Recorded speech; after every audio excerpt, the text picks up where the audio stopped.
আসসালামু আলাইকুম এভরিওয়ান, কেমন আছেন সবাই? আপনাদের মাঝে আবার ফিরে আসলাম। আজকে আরেকটা গাড়ি নিয়ে আসলাম, আমাদের বাংলাদেশের আপনার জাতীয় গাড়ি এক্সিও হাইব্রিড একটা ইউনিট, 2014 মডেলের গাড়ি। এই গাড়িটা আপনার 2020 সালে রেজিস্ট্রেশন করা। আর এই গাড়িটা আপনার অকশন গেট 4.5 গেটের গাড়ি ছিল। আর এই গাড়িটা এখন বর্তমানে বাংলাদেশে রাস্তায় চলেছে অনলি 71,331 কিলোমিটার। গাড়িটার ইন্টেরিয়র আপনার ব্ল্যাক ইন্টেরিয়র, ভিতরে আপনার বিস্কিট লেদার সিটস দেওয়া। গাড়িটা থেকে এখন আপনারা ব্র্যান্ড নিউ ফিলিংটা আর ব্র্যান্ড নিউ স্মেলটা আপনারা এখন পাবেন। ফুল ফ্রেশ কন্ডিশনে আছে, প্রিস্টিন কন্ডিশনে আছে গাড়িটা।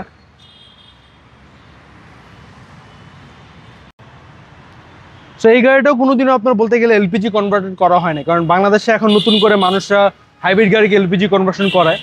তো এই গাড়িটা আপনার বাই অ্যান্ড বর্ন আপনার তেলই আছে। আর এই গাড়িটার মধ্যে আপনার স্পেয়ার টায়ার পাচ্ছেন, সাথে আপনার টায়ার চেঞ্জ করা সব গিয়ারগুলোও পাচ্ছেন অ্যাভেলেবেল। সো এই গাড়িটা বর্তমানে অ্যাভেলেবেল আছে আমাদের কার্নিভার প্ল্যাটফর্মে। সো আজই যোগাযোগ করুন আমাদের হটলাইন নাম্বারে, অথবা নক দিন আমাদের ফেসবুক পেজ বা হোয়াটসঅ্যাপ।